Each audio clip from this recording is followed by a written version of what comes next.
Hello, good morning, students. Today we are here to learn a very important structure in English language, that is nothing but figure of speech. तर आज आपण विद्यार्थी मित्रांनो की परीक्षेमध्ये विचारला गेलेला सगळ्यात महत्त्वाचा टॉपिक आहे. आता सगळ्यात महत्त्वाचा अशा दृष्टिकोनातून की sometimes students ignore that part, students don't pay attention towards that. त्यामुळे तो महत्त्वाचा टॉपिक आहे आणि परीक्षक त्यावर अजून प्रश्न विचारतात. काय काय सरळ सेवेच्या परीक्षेला, राज्यसेवेच्या एक्झामला किंवा काय काय एक्झामला याच्यावरती प्रश्न विचारले गेलेले आहेत. तर तो आपण फिगर ऑफ स्पीचचा पार्ट बघूया की ज्याला आपण अलंकार असे म्हणतात. तर फिगर ऑफ स्पीच म्हणजे काय, तर what is figure of speech? Figure of speech is a departure from the ordinary form of expression or the ordinary course of ideas in order to produce a greater effect. ज्याला आपण figure of speech म्हणतो. एखादी गोष्ट focus करण्यासाठी, जसं मराठीमध्ये सुद्धा एक उदाहरण आहे पहा, दमडीचं तेल आणलं, सासूबाईचं नाणं झालं, मामाजीची दाढी झाली, भाऊजीची शेंडी झाली, उरलं तेल झाकून ठेवलं, त्याच लॉन्ड्रीचा पाय लागला, वेशीपर्यंत उघड गेला, त्यात उंट पोहून गेला. हा फिगर ऑफ स्पीच कोणता आहे? तुम्ही कधी त्याचं नाव ऐकलं असेल पहा. एखादी गोष्ट आहे त्यापेक्षा अधिक फुगून सांगितले, एखादी गोष्ट ओव्हरस्टेट करून सांगणे, एक्झॅजरेट करून सांगणे, हायपरबोल. हायपरबोल म्हणजे अतिशयोक्ती अलंकार. तसं इंग्लिशमध्ये असे अनेक असे अलंकार असतात की जसं मराठीमध्ये आपण उदाहरण पाहिलं, मग इंग्लिशमध्ये त्याचा अलंकार कसा आहे? Hyperbole. She smiled and all the world was gay. ते हसल्याने सगळं जग सुंदर झालं. खरं का हे? हसून कधी जग सगळं सुंदर होतं का कधी? पण अशा प्रकारचे एक्सप्रेशन देणे. मग असे इंग्लिशमध्ये जे काही फिगर ऑफ स्पीच आहेत परीक्षा दृष्टीने, जे कॉम्पिटेटिव्ह एक्झामला काय विचारतात ते आपण या ठिकाणी पाहूया. आता सगळ्यात महत्वाचा अलंकार आहे आणि पहिला अलंकार आहे, तर तुम्हाला कदाचित सगळ्यांना माहित असेल की जो अलंकार परीक्षेमध्ये बऱ्याच वेळा विचारला गेलेला आहे किंवा अजून विचारला जातो.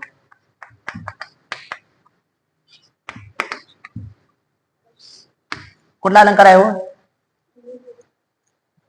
कुठला आहे? अलिट्रेशन.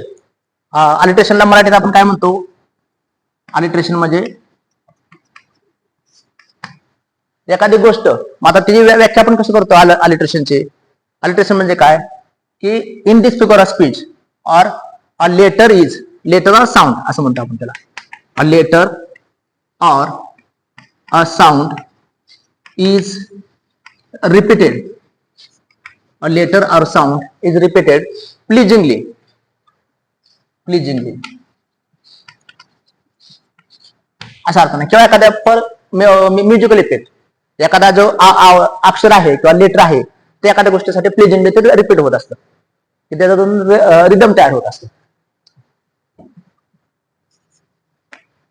फॉर एक्झाम्पल तुम्ही उदाहरण पाहिलं असेल पहा,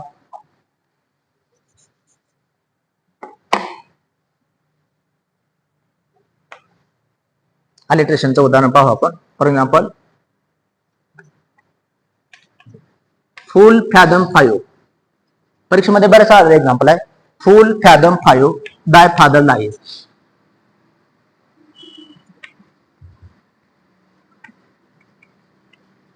दाय फादर लाईज. फुल फॅदम 5 दाय फादर लाईज. हे एक्झाम्पल कोणाचं आहे ते पण तुम्हाला सांगते मी. कोटेशन किंवा लाईन कोणाचे आहे ते तुम्हाला माहित असावे, किंवा संदर्भासाठी ज्यावेळेस आपण सेटनेट अभ्यास करतो किंवा पीएचडी एंट्रन्स वगैरे, तर त्यावेळेस ते विचारतात की हे एक्झाम्पल का कुठल्या ह्यामधलं आहे, कुठल्या वर्क मधला आहे किंवा कुठल्या नाटकातला आहे, ते करण्यासाठी तुम्हाला मी संदर्भ देतो. द टेम्पेस्ट या नाटकामधलं विलियम शेक्सपियरचं एक्झाम्पल आहे, फुल फॅदम 5 दाय फादर लाईज. म्हणजे जे प्रोटॅगनिस्ट असतो हे असतात त्यांचे वडील फुल फॅदम 5 म्हणजे खोल समुद्रामध्ये अगोदरच डेड झालेले असतात, हे सांगण्यासाठी त्याचा वापर केलाय. फुल फॅदम 5 दाय फादर लाईज. आता या ठिकाणी मला सांगा की हा अलंकार कशावर आहे हो? अलिट्रेशन अलंकार आहे. अलिट्रेशन अलंकार का आहे? त्यामध्ये काय आलेलं आहे? इथं कुठलं अक्षर रिपीट झाले? ते एक झालेलं पाहिजे, ते एप आहे म्हणून तो अलिट्रेशन अलंकार आहे. तुम्ही आता सांगू शकता सेकंड अलंकार हा कसा येतो किंवा कशा? The furrow followed free. The furrow followed free he ST कोल्हेजची line आहे पहा. ST कोल्हेज.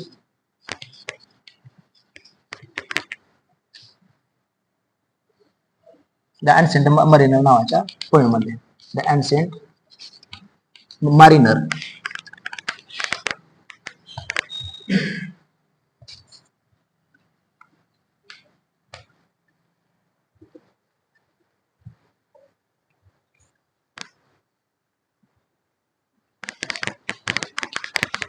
Years viewing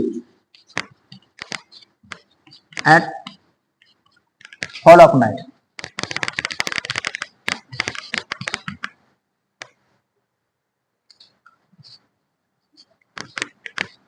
Sarojini Naidu Indian viewers नावाचे पोएम आहे त्यांचे, इंडियन व्ह्यूअर्स. त्या पोएम मध्ये ही लाईन आहे.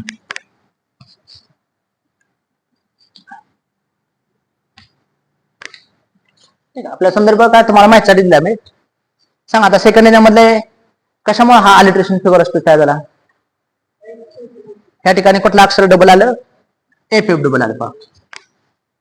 इथे weavers weaving at fall of night, इथे डब्ल्यू अक्षर आलं. किंवा आणखीन एक्झाम्पल बघू. द ब्राईट बर्ड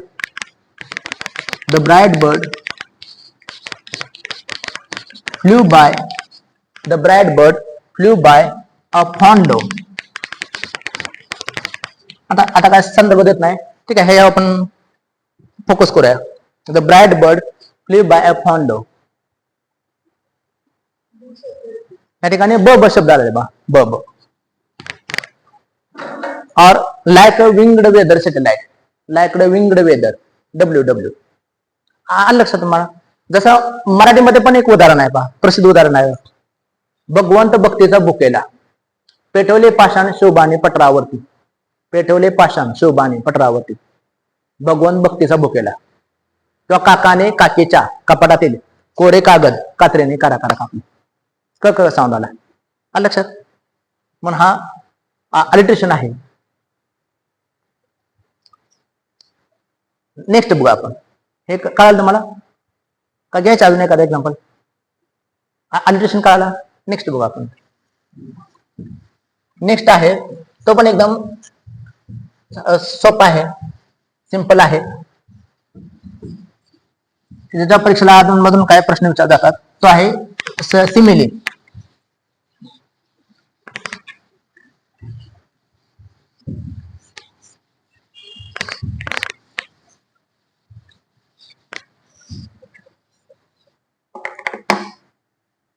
सेकंड आहे तो आहे सिमिली. सिमिली आपण काय म्हणू? उपमा अलंकार. सिमिली म्हणजे काय हो? उपमा अलंकार. उपमा अलंकार कसा ओळखायचा?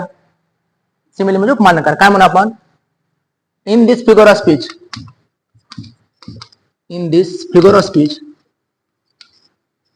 In this figure of speech a comparison is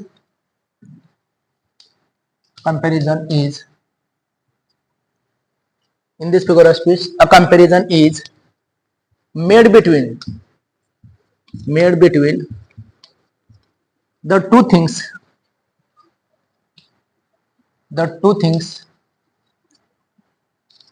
with the help of or with the help of the words, with the help of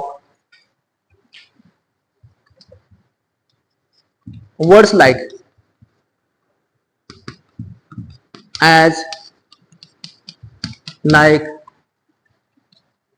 so, such, etc. हे जो शब्द आले यांच्याबरोबर जर तुलना झाली तर तो अलंकार कुठला? सिमिली अलंकार असतो. जर आपण उपमा अलंकार असं म्हणतो. हे जर शब्द वाक्यात आले यांच्याबरोबर जर तुलना केली गेली असेल तर हा फिगर ऑफ स्पीच तयार होतो. फॉर एक्झाम्पल जसं मराठीमध्ये उदाहरण आहे पहा, आबाळागत माया आम्हाला बोले. आबाळागत किंवा आबाळासारखी. मग हे शब्द आले का ना, हा फिगर ऑफ स्पीच कसा लक्षात ठेवायचा की हे शब्द येतात बा. मग ऍज, लाईक, सो हे शब्द वाक्यात आले का तो सिमिली अलंकार असतो, फिक्स अलंकार असतो. तो कसा ओळखायचा बघा सिमिली अलंकार. The city now doth like The city now doth like a garment wear. William वर्ड्सवर्थचे लाईन आहे. The city now doth like a garment wear. तर तुम्ही पाहू शकता आणखी उदाहरण पहा. I wandered lonely as a cloud. I wandered lonely as a cloud.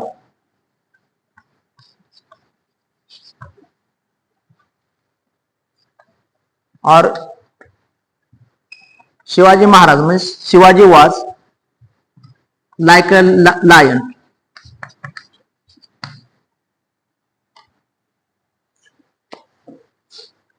आता या ठिकाणी पहा पहिले वाक्य विलियम वर्ड्सवर्थ आहे.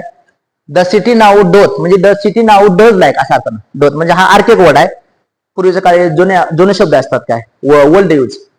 The city now does like a garment wear. मग याचा अर्थ काय घ्यायचा. हे तर कुठला शब्द आलेला आहे लाईक शब्द आलेला आहे. लाईक शब्द आला म्हणजे कोणता अलंकार आहे सिमिली आहे.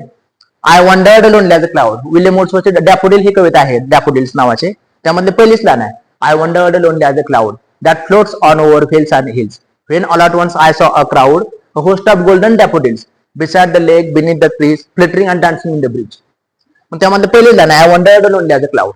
Means the poet compares himself with the cloud, with the wandering cloud. मग या ठिकाणी I wandered lonely as a cloud हा शब्द आलाय. पण हा सिमिलर अलंकार आहे. Shivaji was like a lion म्हणजे शिवाजी महाराजांची तुलना आपण नेहमी लायनशी करतो. शिवाजी महाराज वाज लाईक अ लायन. कळाला हा झाला कुठला अलंकार आहे हा सिमिली झाला. कळालं का. पुढचा अलंकार बघू आपण. पुढचा आहे मेटाफर. आता सिमिली आणि मेटाफर मध्ये बेसिक फरक आहे. तुम्ही स्टायलिस्टिक मध्ये लिंग्विस्टिक मध्ये पाहिलं असेल. पण आपण थोडस आपण इथं थोडक्यात आपण बघू दोन्ही मधला काय फरक आहे ते. त्याला आपण रूपक अलंकार असं म्हणतो. सिमिली त्याला आपण रूपक अलंकार असं म्हणतो. रूपक अलंकार. आता रूपक अलंकार काय म्हणजे असे ही जी व्याख्या ऐकू शकतो. When in this figure of speech two things are compared किंवा ते परफेक्ट व्याख्या असे पाहता येईल आपल्याला. When tenor and vehicle are the same no difference is assumed metaphor is created. When a tenor and vehicle are the same काय म्हणू शकतो आपण इथं. When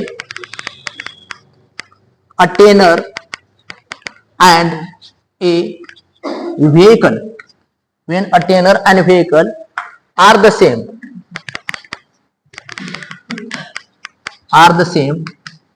no difference is assumed. No difference is assumed, comma, metaphor is created. Metaphor is created. When a tenor and vehicle are the same, no difference is assumed. Metaphor is created. आता टेनरचा अर्थ काय घ्यायचा उपमेय. Vehicle म्हणजे उपमान. टेनरचा अर्थ काय घ्यायचा उपमेय आणि व्हेकलचा अर्थ आहे उपमान. म्हणजे टेनर आणि व्हेकल जेव्हा सेम असतात फरक काय दोघांमध्ये नसतो त्यांना म्हणायचं मेटाफर रूपक अलंकार. किंवा इंग्लिश मध्ये मेटाफरचा एक रूल आहे ज्याला आपण मेटाफोरिक रूल असं म्हणतो. मेटाफोरिक रूल तो काय आहे rule. Metaphoric rule that is the F is equal to like N. याचा अर्थ आहे figurative meaning is derived from the literal meaning. Figurative meaning is derived from the literal meaning. तर आपण मेटाफोरिक रूल असं म्हणतो.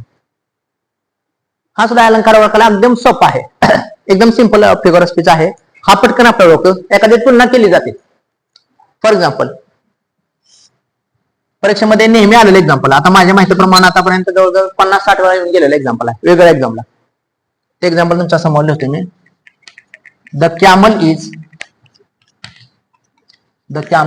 The ship of desert. The camel is the ship of desert. उंट म्हणजे वाळवंटातील जहाज. मराठीमध्ये पण उदाहरण असतं बघा. उंट म्हणजे वाळवंटातील जहाज. The camel is the ship of the dessert. Actually, we know that camel is not ship of the desert, but here metaphoric rule makes us to understand that camel is the ship of the desert. Actually बघा what is camel. कॅमलला काय म्हटलंय आणि इथं tenor म्हटलंय. Tenor and the ship of desert is a vehicle. म्हणजे उपमेय आणि उपमान. कॅमल काय म्हणतो आपण शिप ऑफ डिझर्ट म्हणतो. आता कॅमलला वाळवंटातील जहाज काय म्हटलं जातं, तर कॅमलचा अनेक असे फायदे आहेत, उंटाचा अनेक फायदे आहेत, अशा उद्देशाला अशा आशाने आपण ते वाक्य समजून घेतो. ऍक्च्युली उंट म्हणजे काय, शिप वगैरे असं काय नसतं. और हे पण एक्झाम्पल बऱ्याच वेळा परीक्षेमध्ये आलेलं आहे. Life is but a walking shadow. Life is but a walking shadow. William शेक्सपियरचं एक्झाम्पल आहे, बऱ्याच परीक्षेमध्ये आलेलं आहे. म्हणजे विलियम वर्ड्सवर्थचं मॅकबेथ हे नाटक आहे, त्या मॅकबेथ या नाटकामधलं प्रसिद्ध एक्झाम्पल आहे. Life is but a walking shadow. Actually, we know that life is not a walking shadow, but our metaphoric rule makes us to understand that life is a walking shadow. What is life? The life is a tenor. What is a walking shadow? Walking shadow is a vehicle. म्हणजे एखादी गोष्ट असणे किंवा एखादा उद्देश देणे. जसं मराठीमध्ये उदाहरण मी सांगितलं होतं बघा मग असे, की आई माझा गुरु, आई माझा कल्पतरू, सुखाचा सागरू आई माझी, प्रीतीचे माहेर, शांतीचे आगार, मांगल्याचे सार आई माझी. किंवा आमच्या वेळेस आम्ही 10वीला असताना आई नावाची कविता होती बा फमू शिंदे यांची. तुमच्या वेळेस होते का नाही माहित नाही. आमच्या वेळेस 10वीला असताना 97 साली आम्हाला ते एक्झाम म्हणजे सिलेबसला कविता होती की आई एक नाव असतं, घरातल्या घरात गजबजलेले गाव असतं. आई एक नाव असतं, मेटाफर. घरातल्या घरात गजबजलेले एक गाव असतं, मेटाफर. आई खरंच कोण असते? लंगड्याचा पाय असते, वासराची गाय असते, दुधाची साय असते. हे सगळं उदाहरण रूपकालंकाराचे आहे. त्याला रूपकालंकार म्हणतो. किंवा आपण हे एक्झाम्पल घेतले पहा, Shivaji was like a lion. आता इंग्लिशमध्ये शिवाजी उल्लेख करतात, त्याचा अर्थ शिवाजी महाराज किंवा शिवाजी द ग्रेट असा अर्थ घ्यायचा. मग या ठिकाणी Shivaji was lion in the fight. Shivaji was lion in the fight.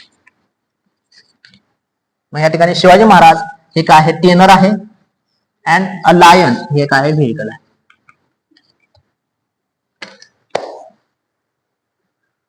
या ठिकाणी आणखीन एक्झाम्पल भरपूर सांगता येईल मेटाफरचे. Life is journey, life is struggle. Life is journey, what is life? Life is journey. Life is struggle, what is life? Life is struggle. तर अशा रीतीने जे एक्झाम्पल असतात ते जर आपण मेटाफर असं म्हणतो, रूपकालंकार. एखादी गोष्ट आहे ती गोष्ट सांगण्यासाठी याचा वापर केला जातो.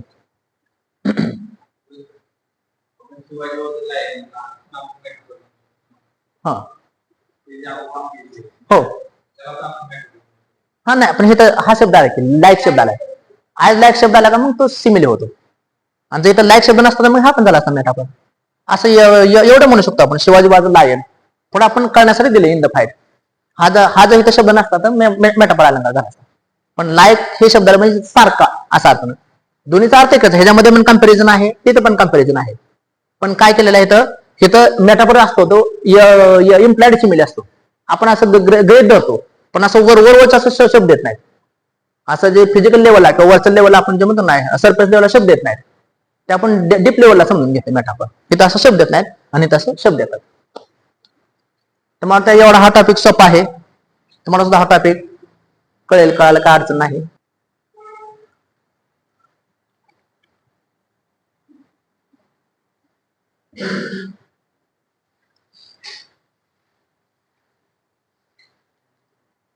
या ठिकाणी आपण पुढचा अलंकार बघूया. आपण 3 नंबरचा बघितलेला काय होता, मेटाफर होता. आता चौथा अलंकार बघूया आपण. हा पण परीक्षेमध्ये बऱ्याच वेळा विचारला गेलाय बघा, हा हायपरबोल. त्याला आणखीन नाव आहे, दिसतंय का बघा.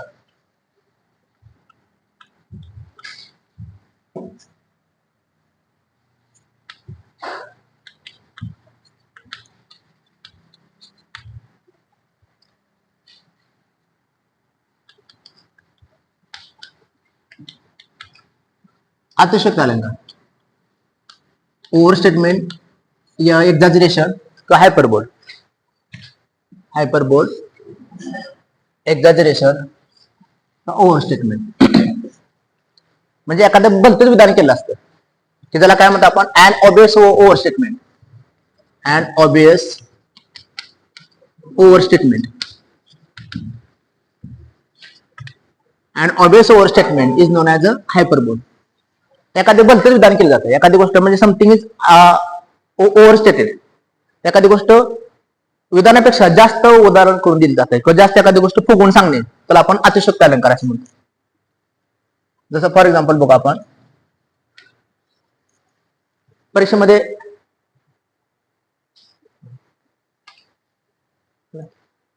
बघा बऱ्याच उदाहरण आलेलं पहा, या एक्झाम्पल आलेलं परीक्षेमध्ये किंवा तुम्हाला हे एक्झाम्पल माहित असेल कदाचित. शी smiled and all the world was gay. ते हसले आणि सगळं जग सुंदर झालं. खरं आहे का असं? She smile and all the world was gay. हसून कधी जग सुंदर होत नसतं. ते हसले आणि सगळं जग सुंदर झालं. म्हणजे something is hyper, something is overstated. किंवा एखादी गोष्ट आहे त्यापेक्षा फुगून सांगणे. किंवा हे एक एक्झाम्पल बऱ्याच वेळा परीक्षा आलं पहा. प्रसिद्ध ह्या शेक्सपियरच्या नाटकामधला आहे. Here is the smell of the blood steel. Here is the smell of the blood still.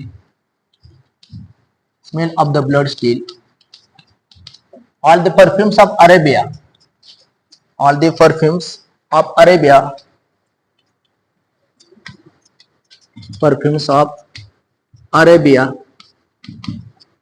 Will not sweeten this little hand.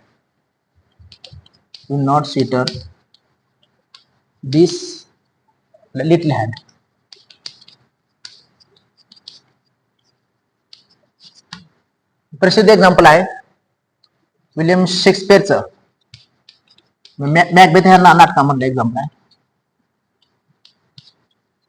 तुम्हाला कदाचित माहित असेल बाबा, विलियम शेक्सपियरचं मॅकबेथ हे प्रसिद्ध नाटक आहे. जसं हॅमलेट, किंग लिअर, ऑथेलो आहे, तसं मॅकबेथ एक नाटक आहे की ज्या नाटकामध्ये in which the hero turns to be a villain. जो हिरो असतो तोच व्हिलन होतो. या ठिकाणी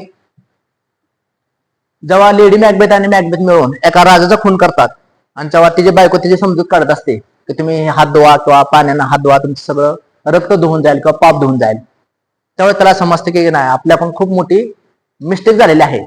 आणि त्यावेळेस तो म्हणतो की here is the smell of the blood steel all the perfumes of Arabia will not Sutton this little hand. इथं अजून सुद्धा माझ्या रक्ताचा वास येतो. संपूर्ण पृथ्वी तलावाची जरी सुवासिक आणली तरी माझं इथं हात धुवून जाणार नाही किंवा माझं पाप धुवून निघणार नाही. म्हणजे एक्झॅजरेशन केलेलं आहे. एखादी गोष्ट आहे त्यापेक्षा जास्त फुगवून सांगितलेली आहे. किंवा ओ हॅमलेट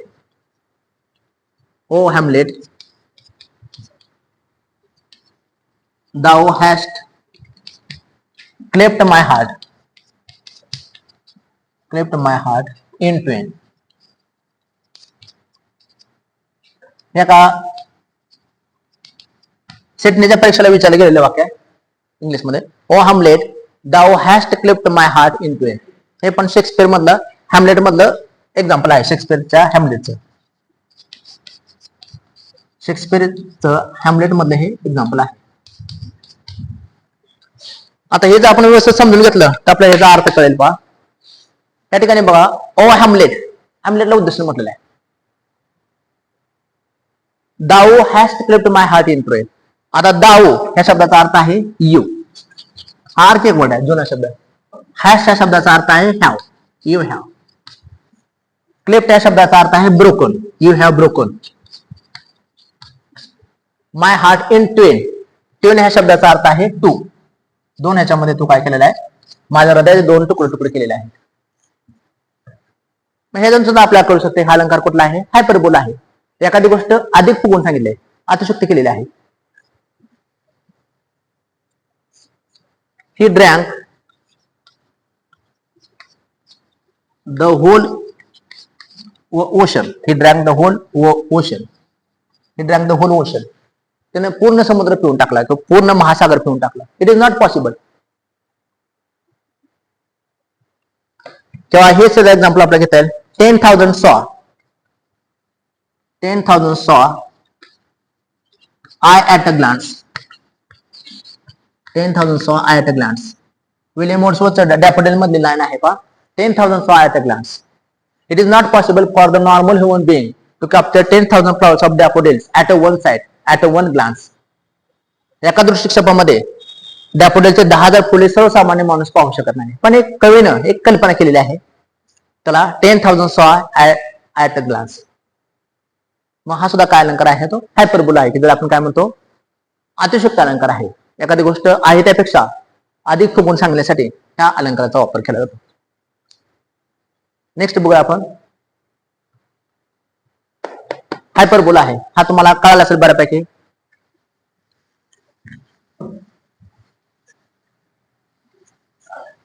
नेक्स्ट आहे पर्सनिफिकेशन. पर्सनिफिकेशन आपण कधी म्हणत असतो पहा. पर्सनिफिकेशन अलंकार कधी असतो पहा, किंवा एखादी गोष्ट आहे त्यापेक्षा म्हणजे निसर्गातील एखाद्या निर्जीव सजीव गोष्टीवर मानवी गुणांचा आरोप केला असेल तर तो पर्सनिफिकेशन असतो. तुम्हाला माहित असला हा अलंकार.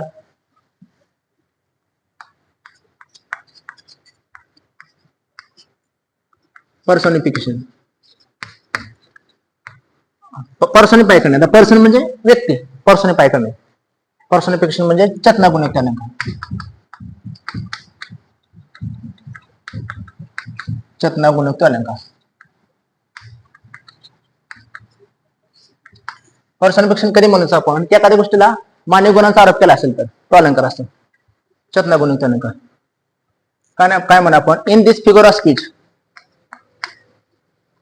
this figure of speech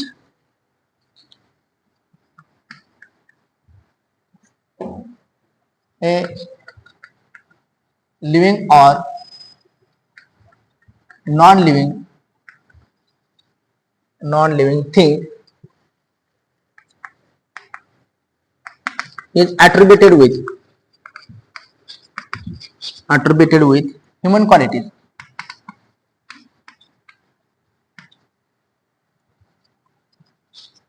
तो असं म्हणू शकतो आपण, something is personified, something is personified. एखाद्या गोष्टीला मानवी गुणांचा आरोप केला असतो. In this figure of speech a living or non living thing is attributed with human qualities. Something is humanized, something is personified. एखाद्या गोष्टीवर मानवी गुणांचा आरोप केला जातो. आता परीक्षेमध्ये आपल्या बऱ्याच वेळा परीक्षेमध्ये आलेले एक्झाम्पल आहे, फेमस एक्झाम्पल आहे, ते मी तुमच्या समोर आता लिहित आहेत.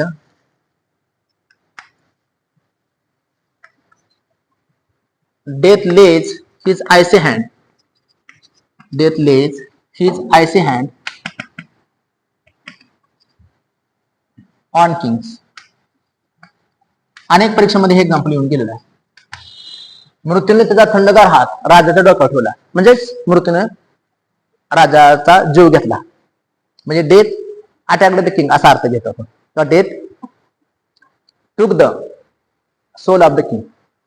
Death lays his icy hand. आता डेथ नंतर इथे हे घ्यायची काय गरज नाही, पण डेथला काय केलं त्यांनी, जणू काय पर्सन आहे अशा व्यक्ती केले. म्हणजे डेथ म्हणजे यमदेव आला अशा उद्देशाने म्हटले गेले, म्हणून हा पर्सनिफिकेशन आहे. और the moon hid herself behind the cloud. The moon hid herself behind the cloud. आता पहा, इंग्लिश मध्ये सनला नेहमी ही आपण सर्वनाम घेतो, तर चंद्रासाठी किंवा मून साठी आपण शी सर्वनाम घेतो, पण ऍक्च्युअली ग्रामर मध्ये आपण सगळ्यांसाठी इटच घेतो. तरी पण अलंकारिक भाषेमध्ये मूनला काय म्हटलंय, द मून हिड हरसेल्फ. अरे काय घ्यायला पाहिजे, इट सेल्फ घ्यायला पाहिजे, पण हरसेल्फ म्हटलेलं आहे म्हणजे चंद्राला आपण स्त्रीची उपमा दिलेली आहे, पण हा पर्सनिफिकेशन झालेला आहे. Or stars dance in the sky. Stars dance in the sky. ताऱ्याने आकाशामध्ये नाचकाम केलं.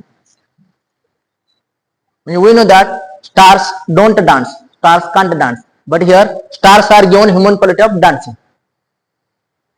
Or the sky couldn't check its wonder. The sky couldn't check its wonder.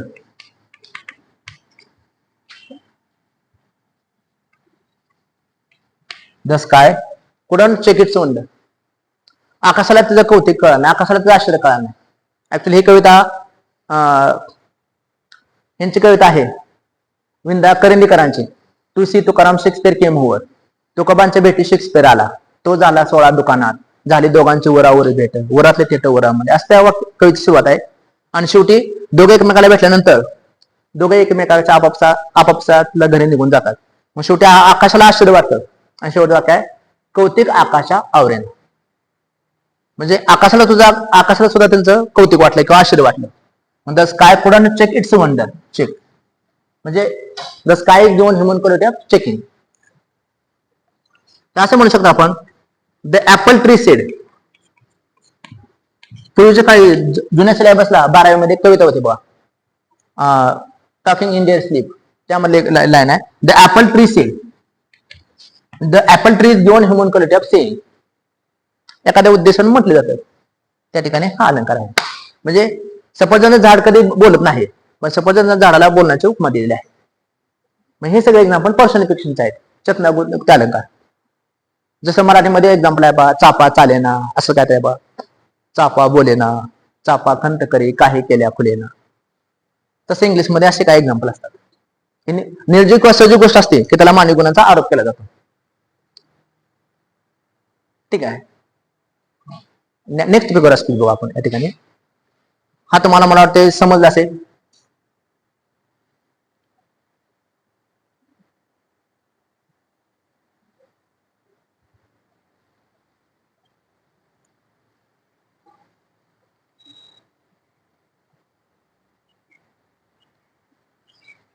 या ठिकाणी आदला बदल अलंकार असतो. या ठिकाणी कर्तव्य आणि क्रियापदाची आदला बदल झालेली असते. Exchange of subject and verb. काय म्हणा आपण in this figure of speech. In this figure of speech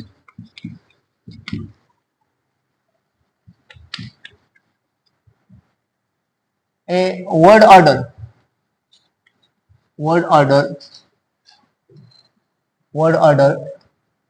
is wrong or word order is not correct. अशा फिगर ऑफ स्पीच म्हणजे वर्ड ऑर्डर जास्ती म्हणजे सब्जेक्ट वर्ब असे वाक्यरचना बरोबर असत नाही. करता exchange of subject and verb to exchange of subject and predicate. कर्तव्य आणि क्रियापदाची आदला बदल झालेली असते. तुम्हाला अलंकार लगेच कळू शकेल पहा. For example down fail Tom, असं एक्झाम्पल आहे, प्रसिद्ध एक्झाम्पल आहे डाऊन फेल टॉम. आता तुम्ही पाहिलं तुम्हाला लक्ष देईल की हे अलंकारामध्ये काय बदल आहे. म्हणजे we know that the poets deliberately make use of such constructions. They go away from the normal use of grammar. They violate rules and regulations of the grammar. It doesn't mean that they don't know grammar, but they want to attract your attention. तुम्हाला attention तुमचं attract करायचं attention म्हणून ते अशा प्रकारचे वाक्य करतात. Actually आपण बघा तर डाऊन वाक्यामध्ये काय आहे, अडवळचा पाठ आहे डाऊन. फेल काय वाक्यामध्ये प्रेडिकेट काय वर्ब आहे आणि टॉम काय वाक्यामध्ये सब्जेक्ट आहे. मग वाक्यरचना कशी पाहिजे करेक्ट. मग अशी वाक्यरचना केली का ते वाक्यरचना सरळ होईल. मग करेक्ट वाक्यानंतर आपल्याला असं मिळेल की टॉम फेल डाऊन. मग या ठिकाणी टॉम हे वाक्यामध्ये सब्जेक्ट आलेला आहे, फेल वाक्यामध्ये प्रेडिकेट किंवा वर्ब आहे आणि डाऊन हे अडवर्ब आलेलं. मग हे वाक्यरचना सरळ झाले. पण असं सर्व वाक्य कवितेमध्ये चालत नाही, गाण्यामध्ये कवितामध्ये, कारण त्याला शेवटी रिदम कुठे यावा लागतो म्हणून अशी वाक्यरचना करतात. म्हणून कवितेमध्ये आपल्याला इन्व्हर्जन सारखा अलंकार आपल्याला भरपूर वेळा पाहायला मिळतो. आता पुढचं एक्झाम्पल तुम्ही सांगू शकताय, करेक्ट मला वाक्यरचना करून तुम्ही देऊ शकताय. Shines the moon. वाक्यरचना तुम्ही करेक्ट मला सांगू शकताय काय करेक्ट होते. Helter skeletal parents rain. Helter skeletal parents ran.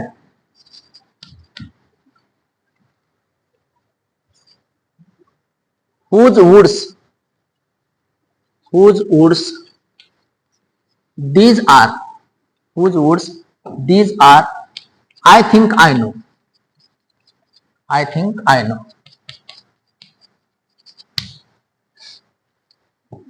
आणखीन एक्झाम्पल देतो तुमचं लक्ष देते बा. My wine you drink. My bread you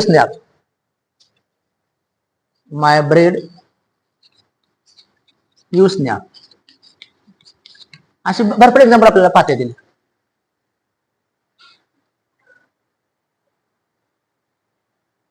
आणखीन एक फेमस एक्झाम्पल आहे, देऊ काय तर,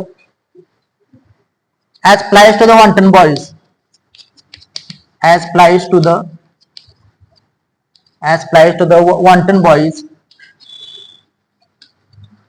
wanton boys, are we to the gods, they kill us for their sport. हे विलियम शेक्सपियरच आहे, किंग लिअर ह्या नाटकामध्ये आहे, प्रसिद्ध एक्झाम्पल आहे पहा शेक्सपियरचं किंग लिअर.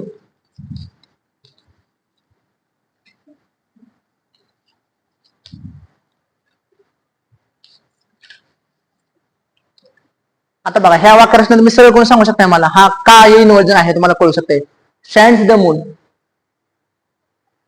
सरळ केल्यानंतर वाक्यरचना कशी मिळेल आपल्याला, करेक्ट, द मून शाइन्स, कारण शाइन्स या वाक्यामध्ये वर्ब आलेला आहे, द मून वाक्यात सब्जेक्ट आलेला आहे. मग सरळ वाक्यरचना केल्यावर कसं होईल आपल्याला, कसं करता येईल आपल्याला, द मून शाइन्स. मग आता या ठिकाणी करेक्ट वर्ड ऑर्डर झाले, द मून सब्जेक्ट आहे, शाइन्स वर्ब आलेला आहे. Helter skeletal parents ran, parents ran helter skeletal, कारण हेल्टर स्केल्टर कोणासाठी आलेला आहे, रॅन बद्दल आलेला आहे, अडोबेचा पार्ट आलेला आहे, अडोबेचा पार्ट सुरुवातीला आलेला आहे, पॅरेंट्स वाक्यामध्ये सब्जेक्ट आलेला आहे, रॅन वर्ब आलेला आहे. मग वाक्यरचना सरळ केल्यावर कसं होईल, हे parents ran helter skeletal, parents ran helter skeletal, parents subject आलेला आहे, रॅन वर्ब आलेला आहे, हेल्टर स्केल्टर एक्स्ट्रा पार्ट आलेला आहे. का तुम्हाला लिहायची गरज नाही खाली, तुम्हाला कळण्यासाठी मी देतो खाली ओळखण्यासाठी. Whose woods these are I think I know, हे रॉबर्ट फ्रॉस्ट यांची पोएम आहे, खूप प्रसिद्ध पोएम आहे पहा. त्या पोएमचं नाव आहे stopping by woods on a snowy evening. असं म्हणतात की ज्यावेळेस पंडित नेहरूंचं निधन झालं त्यावेळेस पंडित नेहरू हीच कविता वाचत होते, आणि त्यातल्या ज्या शेवटच्या लँड्स आहेत त्या लँड्स खूप प्रसिद्ध झालेल्या आहेत, त्या जग प्रसिद्ध त्या लँड्स आहेत. The woods are lovely dark and deep, but I have promises to keep, and miles to go before I sleep, miles to go before I sleep. The woods are lovely, dark and deep. या ठिकाणी मी वाक्यरचना सरळ केलं तर कसं होणार आहे बघा, आय थिंक आय नो, अगदी बरोबर आहे, I think I know whose woods these are, correct, I think I know whose woods these are. My wine you drink, हे डिलन थॉमसचे पोएम आपा, दिस ब्रेड आय ब्रेक नावाची कविता आहे, त्या कवितेमधले हे लाईन घेतलेलं आहे, माय वाईन यू ड्रिंक. बघा आता वाक्यरचना सरळ केल्यानंतर काय होईल बघा, माय वाईन हा सब्जेक्ट नाही, यू सब्जेक्ट आहे, यू सब्जेक्ट आहे, ड्रिंक वर्ब आहे, माय वाईन ऑब्जेक्ट आहे. मग सरळ वाक्यरचना केल्यावर कसे तयार होईल पहा, correct, you drink my wine, drink my wine. या ठिकाणी यू सब्जेक्ट आहे, ड्रिंक वर्ब आहे, माय वाईन ऑब्जेक्ट आहे. त्याच प्रकारे my bread you snap, my bread या वाक्यामध्ये ऑब्जेक्ट आहे, यू सब्जेक्ट आहे, स्नॅप वर्ब आहे किंवा प्रेडिकेट आहे. मग कसं येणार हे, correct, you snap my bread, you snap my bread. मग यू सब्जेक्ट आहे, स्नॅप वर्ब आहे, माय ब्रेड ऑब्जेक्ट आहे. आता वाक्य मोठं आहे पण मी तुम्हाला थोडक्यात सांगतो. As flies to the wanton boys are we to the gods, they kill us for their sport. King Lear अतिशय दुःखी होतो जेव्हा त्याला लक्षात येते की त्याला 3 मुली त्याच्या सांभाळत नाहीत, आणि किंग लिअर म्हणतो की मी जेवढं माझ्याकडे जेवढं होतं तेवढं मी माझ्या मुलीसाठी दिलेलं आहे, आणि म्हातारपणी मला त्याने एकटं सोडलेलं आहे असं त्याला वाटतं. आणि मग तो अतिशय रागवतो आणि ईश्वराला किंवा गॉडला ऑर्डर देतो की त्यांना म्हणतो की तुम्ही हे सगळं जग बदला. आणि तो म्हणतो कसंच काय, ते काय माझं ऐकत नाहीत, कारण ईश्वरांचं काय चाललं असतं, as flies to the wanton boys are we to the gods, they kill us for their spot. ज्याप्रमाणे उडग्या मुलांसाठी ज्यावेळेस उडग्या मुलांजवळ काय काम नसतं तेव्हा ते काय करत बसतात, त्या माश्या मारत बसतात. त्या पद्धतीने जेव्हा ईश्वरानं काय काम नसतं तेव्हा ते आपल्या डेटचं, बर्थ अँड डेथचं कॅलेंडर घेऊन ते खेळत असतात, आपल्या जन्म मृत्यू घडवत असतात, असं किंगलरला वाटतं. म्हणून किंगलर म्हणतोय as flies to the wanton boys are we to the gods, they kill us for their sport. मग वाक्यरचना कशी पाहिजे खरं की दे किल अस किंवा as prior to the wanton boys are we to the gods, we are बघा, we are to the gods as prior to the wanton boys, we are to the gods as prior to the wanton boys, they kill us for their sport. तिथून सुरुवात केली तर चालू शकते आपल्याला. R वे ना, we are we are to the gods as flies to the wanted birds. तर मला वाटतं हा प्रकार तुम्हाला समजला असेल. तर अशा रीतीने असा जर तुम्ही अभ्यास केला तर परीक्षेमध्ये येणारं तुमचं काय वाक्य चुकणार नाही. आता बघा या ठिकाणी आपण पॅराडॉक्सची व्याख्या पाहतोय. Paradox is a statement which seems to be absurd or self contradictory but it may be true. Paradox असं एक अलंकार असतो की ज्यामध्ये जे स्टेटमेंट आहे, जे वाक्य आहे ते कसं दिसतं आपल्याला, seems to be absurd. Absurd म्हणजे त्याला काय अर्थच नाही, मिनिंगलेस. ऑर सेल्फ कॉन्ट्रडिक्टरी, त्यामध्ये दोन विरुद्ध गोष्टी करत येतात. But it may be true, जर डीप लेवलने विचार केला तर ते खरं आहे आपल्याला असं समजतं. आता एक्झाम मध्ये बऱ्याच वेळा आलेलं एक्झाम्पल आहे किंवा परीक्षेमध्ये आलेलं एक्झाम्पल आहे, ते तुमच्या समोर मी ठेवतो. बऱ्याच परीक्षेमध्ये आलंय पहा, म्हणजे MA सेटनेटला आले, MA एक्झामला आले, BA एक्झामला आले, लिंग्विस्टिक मध्ये आले, स्टॅटिस्टिक्स मध्ये आले आणि आपल्या कॉम्प्युटर एक्झामला पण आलेला आहे. काय आहे? The child is father of the man. The child is father of the man. खूप प्रसिद्ध एक्झाम्पल आहे आणि प्रसिद्ध एक्झाम्पल असल्यामुळं बऱ्याच परीक्षेला किंवा हे प्रोव्हर्ब म्हणून पण याचा वापर केला जातो. प्रोव्हर्ब म्हणून, एक प्रकारचे म्हण म्हणून, जसा अर्थ की coming events cast their shadows before. मुलाचे पाय पाण्यात दिसतात, अशा अर्थानं पण हे म्हण वापरले जाते. वर्ड्सवर्थचं आहे ते. द रेनबो नावाच्या कवितेमधलं एक्झाम्पल आहे, खूप प्रसिद्ध झालेलं आहे. The child is father of the man. लहान मुल म्हणजे किंवा मनुष्याचे वडील. आता जर तसा विचार केला, वाचले आपल्याला काय समजते? This statement is absurd. पहिली गोष्ट, वाक्य वाचून आपल्याला खरं वाटतं का? It is not possible for the child to be the father of the man. First thing, absurd आहे, त्याला अर्थ नाही. सेल्फ कॉन्ट्रडिक्टरी थिंग्स आहेत. सेल्फ कॉन्ट्रडिक्ट कुठला आहे? चाइल्ड आणि फादर दोन परस्पर विरुद्ध शब्द आले. ओल्ड अँड न्यू किंवा स्मॉल अँड बिग, तसं दोन सेल्फ कॉन्ट्रॅक्ट आले. But it may be true. We can understand that today's child will be the tomorrow's father. Today's child will be the tomorrow's citizen of the world. आजचं मुले उद्याचं नागरिक असू शकतात. अशा अर्थाने हे वाक्य बरोबर आहे. म्हणून हा पॅराडॉक्स आहे. पॅराडॉक्स बघताना आपल्याला तीन गोष्टी पाहाव्या लागतात. एक पहिले ते अब्सर्ड असतं, दुसरी गोष्ट सेल्फ कॉन्ट्रॅक्टरी असतं आणि तिसरं काय असतं ते सत्य पण असतं. जर बारीक विचार केला तर सत्य पण असतं. तर आणखीन एक्झाम्पल बघा. Let him be rich and weary. Let him be rich and weary. त्याला श्रीमंत आणि कसा होता? दुःख कष्ट होऊ द्या.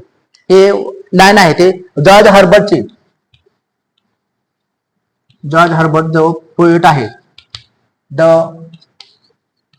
पुली नावाची कविता आहे त्यांची, त्या पुली नावाच्या कवितेमध्ये हे एक्झाम्पल आहे. Let him be rich and very, म्हणजे त्याला एकाच वेळेस काय होतं? दुःखी कष्ट होऊ द्या.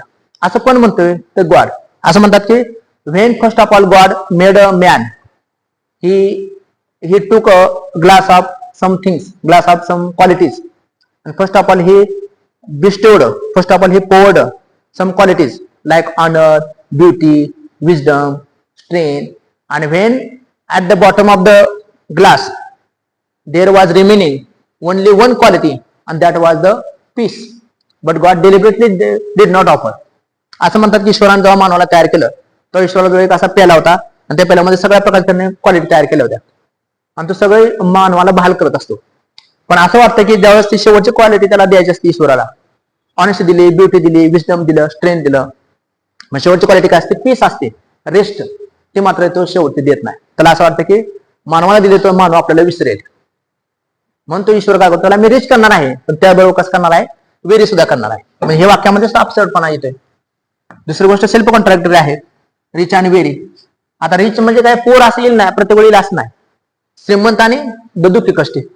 आणि पण खोल विचार केला तर ते बरोबर आहे असं आपल्याला समजतं. ईश्वराचा उद्देश काय होता? की मानवानं आपल्याशी निगडीत राहावं, पण असं केलं. और I must B cruel only to be kind. Only to be kind. आता ह्या सुद्धा करता आपल्याला समजतंय बा. I must be cruel only to be kind.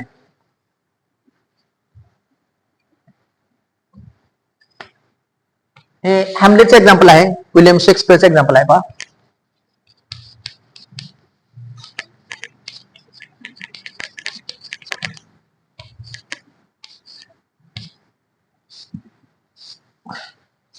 I must be cruel only to be kind. It is not possible. बघा, मला cruel बनलं पाहिजे आणि कशासाठी ओनली टू बी काइंड. मग काइंड होण्यासाठी क्रुएल बनण्याची काय गरज आहे का? मग उदाहरण कसं आहे, अपसर्ड आहे. सेल्फ कॉन्ट्रॅक्टिव्ह शब्द काय आले तिथं, cruel and kind. Cruel and kind एकाच वेळी येतील का ते शब्द? नाही. आणि तिसरी गोष्ट काय, मे बी ट्रू. कारण कधी कधी आपल्याला काइंडचा महत्व काढण्यासाठी कधी कधी आपल्याला क्रुएल सुद्धा व्हावं लागतं. बरोबर. कारण की नाही एक्झाम्पल बघ, तर तुमचं लक्षात येईल की हा पॅराडॉक्स कसा समजून घ्यायचा.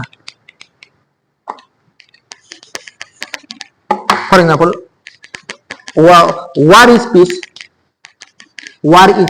peace, freedom is slavery,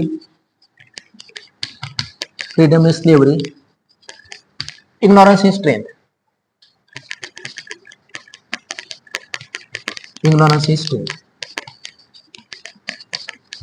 हे जॉर्ज ऑरवेलचे.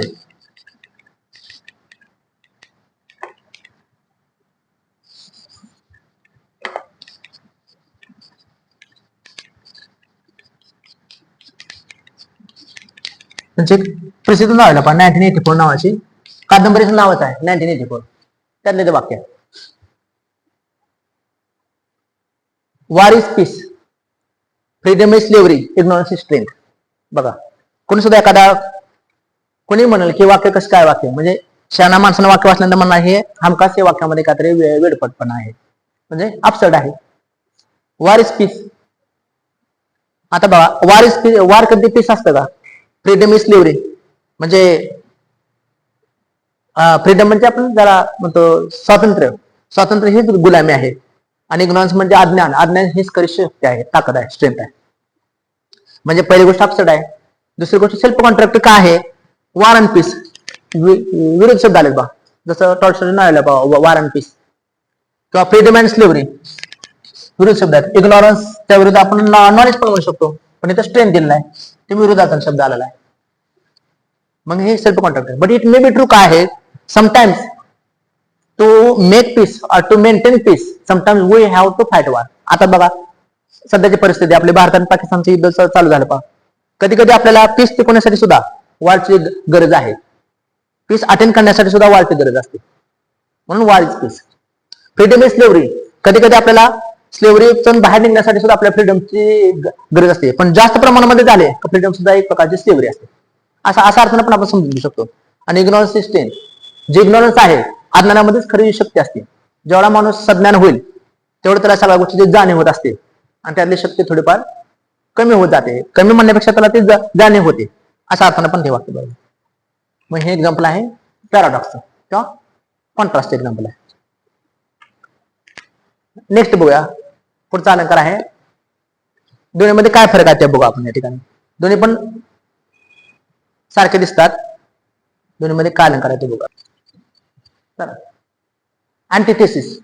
आता याचा पण अलंकार मराठीमध्ये तोच आहे, विरोधाभास अलंकार. विरोधाभास, पण दोन्हीमध्ये स्लाइटली फरक आहे. मराठी जरी विरोधाभास म्हणत असलो तरी पॅराडॉक्स आणि अँटिथेसिस मध्ये फरक आहे. विरोधाभास, two opposite ideas are put together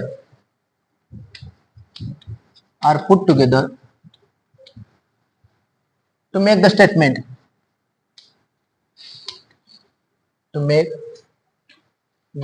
emphatic.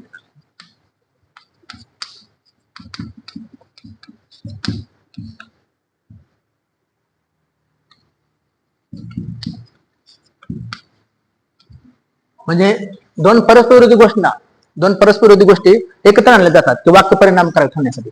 म्हणजे हा जो आहे का नाही, हा स्ट्रायकिंग पॅराडॉक्स आहे. त्यामध्ये स्ट्राईक होतं. अँटिथेसिस आणि पॅराडॉक्स मध्ये काय फरक आहे, त्या ठिकाणी स्ट्रायकिंग इफेक्ट असतो, हा कानाला आपला इफेक्ट जाणवतो.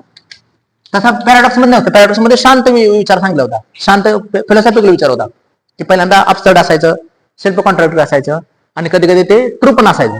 पण इथलं जे एक्झाम्पल आहे ह्यामध्ये आपल्याला काय स्ट्रायकिंग इफेक्ट आपल्याला जाणवतो.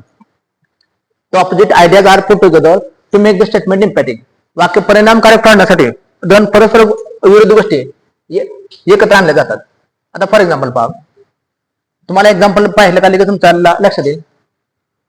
United we stand, united we stand, united we stand, divided we fall, united we stand, divided we fall, united we stand, divided we fall. आपण एकत्र आलं तर काय होऊ शकतो, हे होऊ शकतो.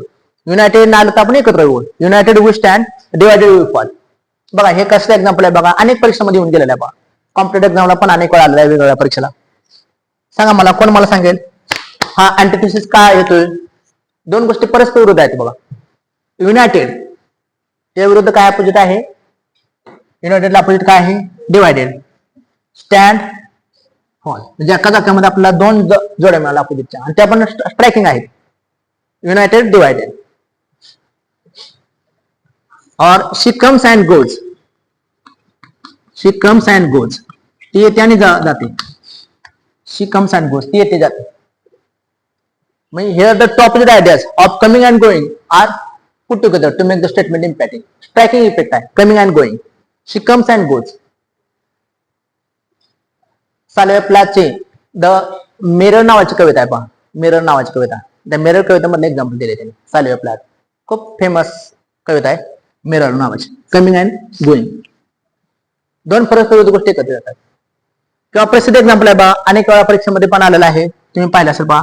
I kissed thee ere I killed thee, I kissed thee ere I killed the.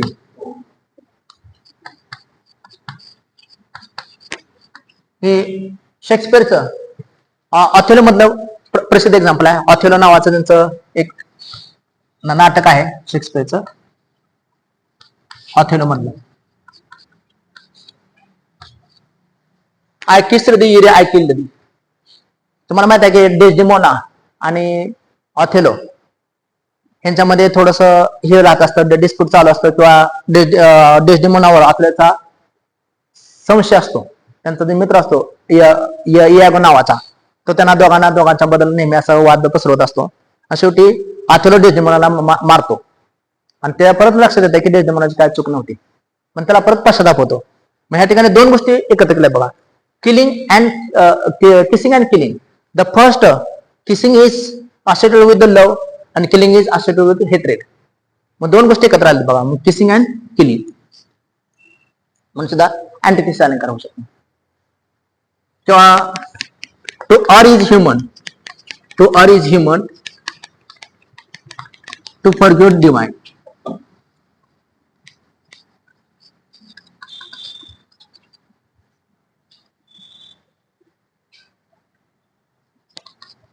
Alexander Pope यांचं एशियन क्रिटिसिझम नावाची त्यांची कविता आहे. एशियन क्रिटिसिझम त्या कवितेमध्ये एक्झाम्पल आहे. एशियन क्रिटिसिझम बघा, आता टू आर इज ह्युमन म्हणजे चुकणे हा मानवाचा गुणधर्म आहे, तर त्याला क्षमा करणे ईश्वरी गुणधर्म आहे. जसं किसिंग अँड किलिंग तसं err and forgive, to err and to forgive, दोन परस्पर विरुद्ध गोष्टी एकत्र आल्या मग आणि कानाला स्ट्राईक होते आपल्याला. Or I want to light the dark root, I want to light the dark root. मला काय करायचं आहे तर डार्क रूटला मला लाईट लावायचं. I want to light the dark root, I want to light dark, परस्पर विरुद्ध गोष्ट. और when the funds are low, when the funds are low and debts are high. Debts म्हणजे कर्ज घेतले, डेट्स आर हाय. आणि आपल्याला माहिती आहे असंच माणसं नेहमी समीकरण असतं, व्यस्त प्रमाण असतं बऱ्याच वेळा. When the funds are low आणि डेट्स आर हाय, जेव्हा आपला फंड कमी होत जातो तेव्हा आपले कर्ज काय होत असतात, वाढत जात असतात. म्हणजे मग परस्पर विरुद्ध घटना कुठल्या आलेल्या आहे? अगदी बरोबर आहे, फंड्स अँड डेट्स आणि लो आणि हाय. Many were called but few were selected. Many were Many were called, but few were selected. Few were selected.